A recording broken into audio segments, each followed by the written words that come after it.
மாண்புமிகு உறுப்பினர் சேகர் பாபு. மாண்புமிகு பேரவைத் தலைவர் அவர்களே, இந்து சமய அறநிலைத்துறை கொடைகள் என்ற ஒரு சட்டம் இருக்கின்றது. அந்த சட்டத்தில் விதி 69 என்ற குறிப்பிடப்பட்டிருக்கின்ற அந்த பணிகள் சட்ட விதிகளுக்கு உட்பட்டு சட்டத்தின் 36 பிரிவிலிருந்து தான் இந்த பணிகள் மேற்கொள்ளப்பட்டன. குறிப்பாக ஏதோ அமைச்சரே முடிவு செய்து திருமண மண்டபங்களையும் வணிக வளாகங்களையும் ஏற்படுத்துவதற்கு உத்தரவிட்டதாக மாண்புமிகு அமைச்சர் அவர்கள் அவைக்கு உண்மைக்கு புறம்பான தகவலை தந்து கொண்டிருக்கின்றார். ஒவ்வொரு திட்டங்களும் அன்றைய காலகட்டத்தில் இருந்த சட்டப்பேரவை உறுப்பினர்களுடைய பரிந்துரையின் அடிப்படையில் சட்டப்பேரவை உறுப்பினர்கள் கேட்டுக்கொண்டதற்கு அடிப்படையில் தான் அனைத்து திட்டங்களும் அந்த காலகட்டங்களில் கொண்டு வரப்பட்டது. அதோடு மட்டுமல்ல, உறுப்பினர் அவர்கள் குறிப்பிட்டு கூறினார், குன்னூரிலே மல்டி லெவல் கார் பார்க்கிங் கொண்டு வரப்பட்டது என்று. அங்கே இருக்கின்ற 56 கோயில்களையும் நான் குன்னூரிலே 5 நாட்கள் ஊட்டியிலே முகாமிட்டு அனைத்து கோயில்களுக்கும் நேரடியாக சென்று ஆய்வு செய்தோம். அந்த ஆய்வின் அடிப்படையில் அந்த திருக்கோயில்களுக்கு வருகின்ற பக்தர்களுடைய அடிப்படை தேவைகளுக்கு வருமானத்தை உயர்த்துவதற்காக குன்னூருக்கு சுற்றுலாவிற்கு வருகின்ற மக்களுடைய வாகனங்கள் போதிய அளவிற்கு பார்க்கிங்களுக்கு இடமில்லாமல் தவிக்கின்ற சூழ்நிலையில் அங்கே மல்டி லெவல் பார்க்கிங் கொண்டு வந்தால் நகராட்சி பரிந்துரையின் அடிப்படையில் வருமானம் பெருகும். அந்த வருமானம் திருக்கோயில்களுடைய மேம்படுத்துகின்ற பணிகளுக்கு உதவும் என்பதற்காகத்தான் அந்த பணிகளை மேற்கொண்டோம் என்பதை மாண்புமிகு அமைச்சர் அவர்களுக்கு இப்போது யார் அறிவுறுத்தி இந்த அரசாணையை வெளியிட்டிருக்கின்றாரோ அவர்தான் அப்பொழுது ஆணையாளராக இருந்தபோது இதே அறிவுறுத்தின் பெயரில் அரசாணையை வெளியிட்டிருக்கிறார் என்பதை பேரவைத் தலைவர் வாயிலாக அமைச்சருக்கு தெரிவித்துக் கொள்கிறேன். மேலும் அவர் கூறுவதற்கு எனக்கு பாயிண்ட் ஆஃப் ஆர்டர் பதில் கூறுவதற்கு அனுமதிக்க வேண்டும். மாண்புமிகு பேரவைத் தலைவர் அவர்களே, குன்னூரில் இருக்கக்கூடிய அந்த விநாயகர் கோயிலுக்கு சொந்தமான இடத்துல மல்டி லெவல் கார் பார்க்கிங் அமைப்பதற்கு ஏற்கனவே அங்க இருக்கக்கூடிய நகராட்சி நிர்வாகம் ப்ரப்போசல் வழங்கிய போது அந்த நகராட்சி நிர்வாகத்திடம் நம்முடைய நிலத்தை குத்தகைக்கு கொடுத்து அதன் மூலமாக இருக்கக்கூடிய வருவாயை வைத்துக் கொண்டு நாம் முடிந்த வரையில் நம்முடைய கோயில்களுக்கு தேவையான அடிப்படை வசதிகளை நாம் செய்து கொடுக்கலாம். ஆனால் கோயில் நிதியவே 10 கோடி எடுத்து அங்க மல்டி லெவல் கார் பார்க்கிங் எந்த விதமான பொதுமக்களும் பக்தர்களும் கேட்கல. பக்தர்களும் பொதுமக்களும் கேட்பதெல்லாம் கோயிலுக்கு உள்ளே சென்று மனநிறைவோடு தரிசனம் செய்துவிட்டு வெளியே வரும்பொழுது அவர்களுக்கு தேவையான அடிப்படை வசதிகளை தான் பக்தர்கள் கேட்டுக் கொண்டிருக்கிறார்கள். அதை செய்தாலே போதுமானது. மாநில எதிர்கட்சி தலைவர் பேசுகிறீங்க. போதுங்க, நீங்க சொன்னீங்க விளக்கம் சொல்லி திருப்பி இதை நான் அனுமதிக்க முடியாது. மாண்புமிகு எதிர்கட்சி தலைவர் பேசுங்க. வேண்டாம், போதும். நீங்க பதில் சொல்லிட்டீங்க பாருங்க. மல்டி லெவல் கார் பார்க்கிங் தேவைன்னு அவர் இல்லைன்னு சொன்னாரு, ஏன் போட்டு நீங்க சொல்லிட்டீங்க. அதோட விவாதம் முடிந்தது. மாண்புமிகு எதிர்கட்சி தலைவர் பேசுங்க. நீங்க திரும்ப எதுக்கு பாயிண்ட் ஆஃப் ஆடுற? இனிமே எதிர்க்கட்சி தலைவர் பேசி முடிக்கிற வரைக்கும் குறுக்கீடுகள் அவசியம் இருந்தால் அனுமதிப்பேன், அனுமதிக்க முடியாது. எதிர்க்கட்சி தலைவர் பேசலாம். ஒரு குற்றச்சாட்டு இல்ல, விளக்கம் தான் சொன்னார். என்ன குற்றச்சாட்டு சொன்னாரு? அவர் விளக்கம் சொல்லிட்டாரு. மாண்பு எதிர்க்கட்சி தலைவர் நீங்க பேசலாம். இனி மாண்பு எதிர்க்கட்சி தலைவர் பேசி முடிக்கிற வரைக்கும் எந்த குறுக்கீடுகளுக்கும் நான் அனுமதிக்க முடியாது. அவசியம் ஏற்பட்டால் விதிகள் உட்பட்டு அனுமதிக்க வேண்டிய உரிமை எனக்கு இருக்கிறது. இப்போது மாண்பு எதிர்க்கட்சி தலைவர் பேசலாம். சொல்லிட்டீங்க, நீங்க பதில் பாருங்க. அவர் சொன்ன உடனே நீங்க பதில் சொல்லிவிட்டீர்கள். குற்றச்சாட்டு அல்ல, விளக்கம் சொன்னார் அவரு. 10 கோடி ரூபாய்க்கு இந்த இடத்துல 10 கோடி ரூபாய்க்கு கோயில் பணத்தை எடுத்து ஏன் பயன்படுத்தினீங்க, அது வேற எதுக்கு பக்தர்களுக்கு பயன்படுத்தி விளக்கம் சொன்னார். அவ்வளவுதான். குற்றச்சாட்டு எப்படி வராது? உங்க மேல குற்றச்சாட்டு வைக்கலையே, தவறா பயன்படுத்தினீங்க, அதுல தவறு நடந்து அவர் சொல்லலையே. அதை குற்றச்சாட்டாக எடுத்துக்கொள்ள முடியாது, விளக்கமாகத்தான் எடுத்துக்கொள்ள முடியும். மாண்புமிகு எதிர்க்கட்சி தலைவர் அவர்கள் பேசலாம்.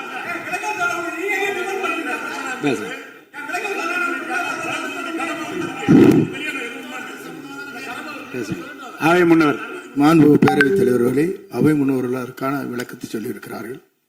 இந்த அறநிலையத்துறை அமைச்சர் அவர்கள் விளக்கத்தை சொன்னார்கள். நீங்கள் அதற்கும் விளக்கத்தை கேட்டு பதிலளித்திருக்கிறீர்கள்.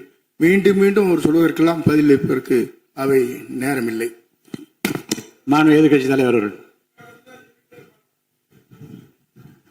மாண்பு பேரவைத் தலைவர்களே, முன்னாள் அமைச்சர் அறநிலையத்துறை அமைச்சர் அதற்கான சரியான விளக்கத்தை கொடுத்திருக்கிறார்.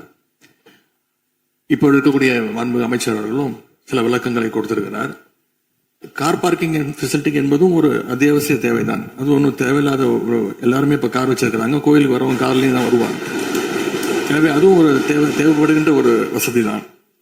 நான் கேட்டுக்கொள்வதெல்லாம், எங்களுடைய ஆட்சியில அறநிலையத்துறை சார்பாக 4 கல்லூரிகளை திறந்திருக்கிறோம். ஆண்டுக்கு 1500 மாணவர்கள் படிச்சுட்டு இருக்கிறாங்க. அதெல்லாம் நீங்க தொடர போறீங்களா, இல்ல அந்த திட்டத்தை கைவிட போறீங்களா அப்படிங்கறதா உங்களுடைய நிலைப்பாடு என்ன என்பதுதான். மாண்பு உறுப்பினர் சொல்லிட்டாங்க. அதாவது ஏற்கனவே கல்லூரிகள் மற்ற அமைப்பில் எந்த விதமான தடையெல்லாம் அதையும் நாங்கள் தொடருவோம் என்ற வார்த்தை அவர் பேசும்போது குறிப்பிட்டிருக்கிறார். நன்றி. மாண்பு பேரவைத் தலைவர் அவர்களே, தமிழ்நாட்டில் இருக்கக்கூடிய 12 மாநகராட்சிகளிலும் தூய்மை பணி செய்வதை தனியார் மயம் செய்ய போகிறதாக தொலைக்காட்சிகளையும் பத்திரிகைகளையும் தொடர்ந்து செய்திகள் வந்து கொண்டிருக்கிறது. கடந்த காலத்துல போராடிய தூய்மை பணியாளர்கள் எல்லாம் நேரில் சந்திச்சிருக்கார் இன்றைய முதலமைச்சர் அவர்கள். ஆட்சிக்கு வந்ததும் தூய்மை பணியாளர்கள்லாம் பணி நிரந்தரம் செய்வோம் அப்படின்னு அப்ப வாக்குறுதியும் கொடுத்திருக்கிறாரு. ஆனா இன்னைக்கு சொன்னதுக்கு நேர் எதிரா தனியார் மயம் அப்படின்னு செய்திகள் வந்து கொண்டிருக்கிறது. இதற்கும் முதலமைச்சர் அவர்கள் அவருடைய பதில் உரையில விளக்கத்தை தர வேண்டும் என்று கேட்டுக்கொள்கின்றேன். மாண்பு பேரவைத் தலைவர் அவர்களே, சும்மா சொல்லக்கூடாது. நம்முடைய முதலமைச்சர் அவர்கள் ஆட்சிக்கு வந்த ஒரே மாசத்துல தமிழ்நாட்டிலேயே தன்னுடைய பெரம்பூர் தொகுதியை நம்பர் 1 தொகுதியாக மாத்தி காட்டிட்டார். எதுல நம்பர் 1 பாத்தீங்கன்னா, இன்னைக்கு தமிழ்நாட்டிலேயே மின்வெட்டுல நம்பர் 1 தொகுதி பெரம்பூர் தொகுதி தான். அதுவும் ஆளுங்கட்சிக்காரங்க என்ன தெரியுமா பேசிட்டு இருக்காங்க, அண்ணன் பவருக்கு வந்தா தமிழ்நாடு மாறும்னு பார்த்தோம், ஆனா அண்ணன் கைக்கு பவர் வந்த நாள்ல இருந்து தமிழ்நாட்டுக்கே பவர் போயிடுச்சு அப்படின்னு இன்னைக்கு ஆளுங்கட்சிக்காரர்கள் பேசிட்டு இருக்கிறாங்க.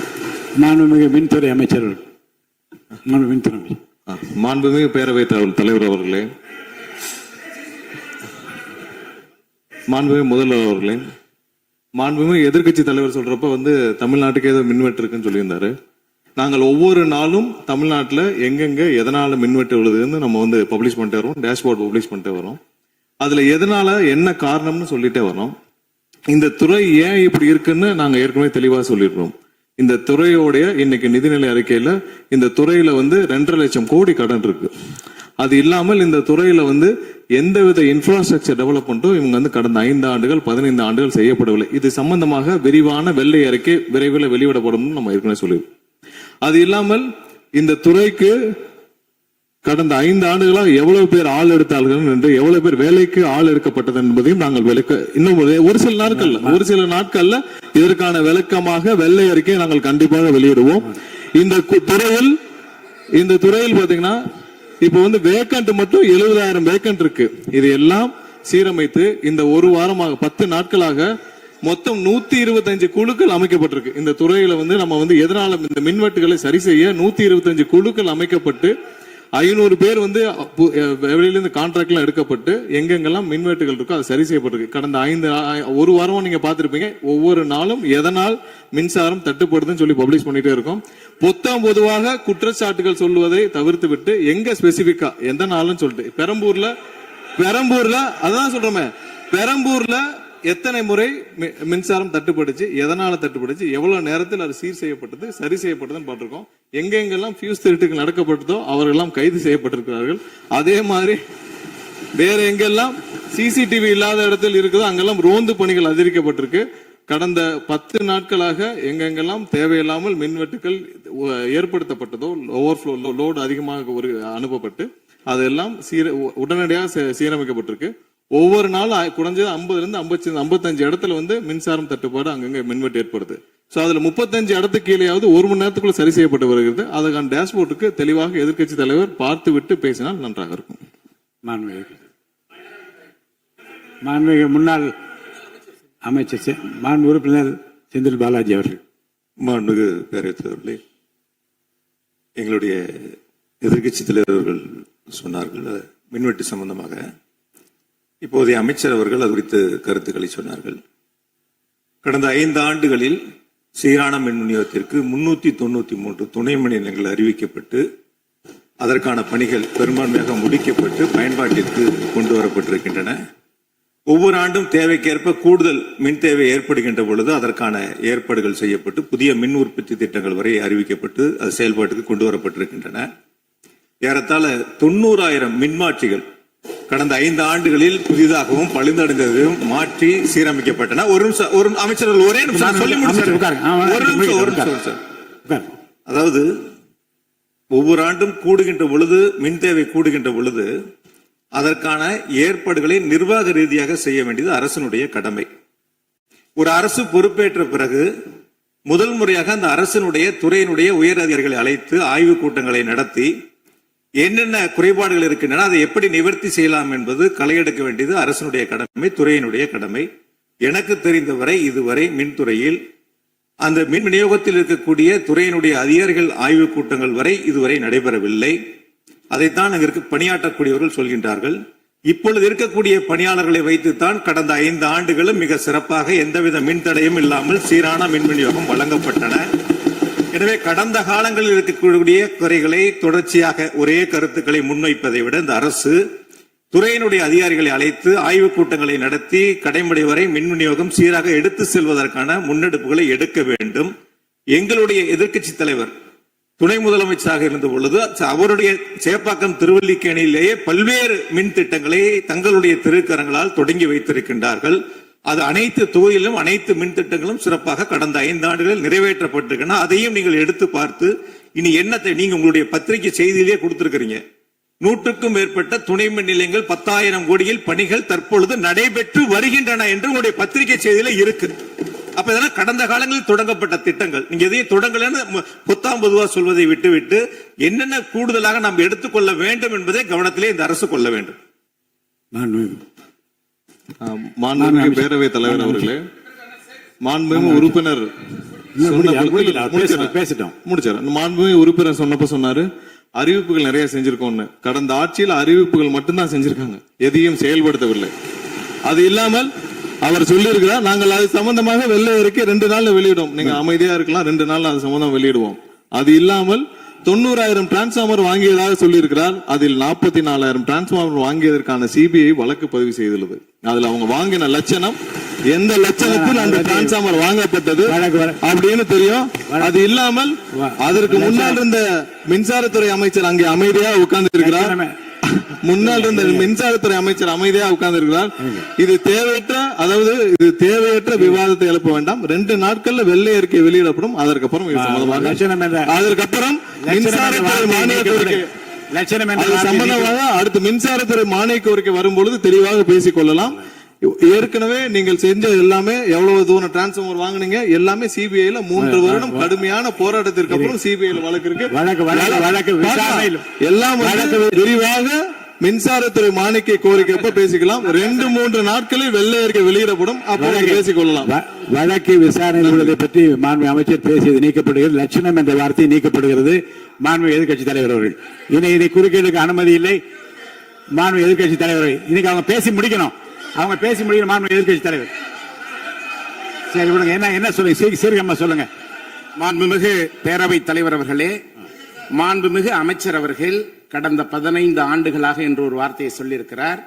கடந்த 15 ஆண்டுகளுக்கு முன்பாக மாண்புமிகு இதய தெய்வம் புரட்சி தலைவி அம்மா அவர்கள் தமிழகத்துடைய முதலமைச்சராக இருந்த பொழுது தமிழகத்தை மின் மிகை மாநிலமாக மாற்றி தமிழ்நாட்டிற்கு தேவையான மின் உற்பத்தியை விட அதிகமாக உற்பத்தி செய்து அண்டை மாநிலங்களான கேரளா, கர்நாடகா, ஆந்திரா போன்ற மாநிலங்களுக்கு மின்சாரத்தை விற்பனை செய்த மாநிலம் தமிழ்நாடு என்பதை இந்த அவையிலே பதிவு செய்கிறேன்.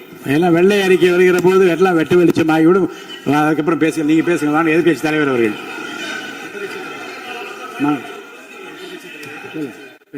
மாண்பு உறுப்பினர். மாண்பு பேரவைத் தலைவர்களே, மாண்புமிகு மின்துறை அமைச்சர் ஊடகங்களை நல்ல சிறப்பாக கையாளுறவர் கொஞ்ச நாள் அமைதியா இருக்காருன்னு பார்த்தா இன்னைக்கு இங்கேயும் அந்த முயற்சி எடுத்திருக்கிறாரு. எத்தனை கோடி கடன் இருக்கிறது இன்னைக்கு நேற்று இல்ல. இது சேவைத்துறை, போக்குவரத்துறை, மின்துறை, இதெல்லாம் சேவைத்துறை. லாப நட்டம் பார்க்கிற விஷயம் இல்லை. கடன் இருந்தாலும் பொதுமக்களுக்கு மின்சாரம் சென்று சேர்கிறதுங்கிறது முக்கியமான பிரச்சனை.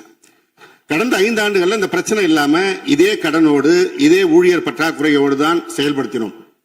ஊழியர் பற்றாக்குறையை எப்படி சரி செய்வதுங்கிற பிரச்சனை வந்து எங்களுடைய ஆட்சி அமைந்த பொழுது கொரோனா உச்சத்தில் இருந்தது, பொருளாதார நெருக்கடி இருந்தது. அதையெல்லாம் படிப்படியாக சீரமைத்து அப்பொழுதுதான் நம்முடைய முன்னாள் மின்துறை அமைச்சர் சகோதரர் செந்தில் பாலாஜி அவர்கள் சொன்னது போல 95,000க்கு மேற்பட்ட டிரான்ஸ்ஃபார்மர்ஸ் அங்கங்க நிறுவியிருக்கோம். அது எல்லாமும் போட்டோ எடுத்து அவர் வந்து எல்லாத்தையுமே ரெக்கார்ட் பண்ணி வச்சிருக்காரு. வேணா உங்களுக்கு அதெல்லாம் கொடுக்குறோம். சட்டமன்றத்திலும் எல்லோருக்கும் வழங்கப்பட்டது. அதே போல பெரம்பூர் தொகுதிக்கு பக்கத்து தொகுதியான எங்களுடைய தலைவர் தளபதி அவருடைய தொகுதியான குளத்தூர் தொகுதியில 220 kVA புதிய மின் நிலையம் துவக்கி வைக்கப்பட்டு அந்த பகுதி எல்லா பகுதிக்கும் சேர்த்துதான் சரி செய்வதற்கான வாய்ப்பு வழங்கப்பட்டிருக்கிறது. போய் நீங்க கொஞ்சம் ஆய்வு பண்ணுங்க. அடுத்தது ஃபியூஸ் கேரியர் திருடு போனதை சொன்னார். ஒரு சிறப்பான காட்சியை வெளியிட்டார். பகல் நேரத்தில் சிறப்பான வெயிலில் ஃபியூஸ் கேரியர் திருடப்படுகிறது. அப்ப திருடு போனது ராத்திரிக்கு தான் கரண்ட் ஆஃப் ஆகுது. எங்கேயோ சர்க்கியூட்டை கரெக்ட் பண்ணி வச்சு அதுல டைமர் வச்சிருப்பாங்க பிறகு. இங்க புடுங்கினா ராத்திரி 7 மணிக்கு மேலதான் அங்க கரண்ட் ஆஃப் மாதிரி டைமர் வச்ச ஃபியூஸ் கேரியர்லாம் புதுசா வந்திருக்குதாங்கிறது எங்களுக்கே சந்தேகமா இருக்கு. பேரவைத் தலைவர் அவர்களே கொஞ்சம் இருங்க. ஒரு புகார் சொல்லுகிற போது இந்த ஃபியூஸ் கேரியர் முன்னவர் மாண்புமிகு பேரவைத் தலைவர் அவர்களே, முன்னாள் மின்துறை அமைச்சர் விளக்கத்தை சொன்னார். அதையே நீங்கள் கோடிட்டு நீங்களும் பல்வேறு விளக்கங்களை சொல்வது இந்த சபையில் உடைய நேரத்தை போக்குவது மட்டுமல்ல, சபைக்கு மீண்டும் உங்களுக்கு பதிலளிக்க வேண்டிய நேரம் இருக்கிறது. எதிர்க்கட்சி தலைவர் அவர்கள் பேச வேண்டிய நேரம் இருக்கிறது. ஆகவே நீங்கள் இந்த நேரத்தை தவிர்த்து நீங்கள் பேசுகிற போது இந்த கருத்துக்களை சொல்லலாம். எதிர்க்கட்சி தலைவர் அவர்கள் பேசலாம்.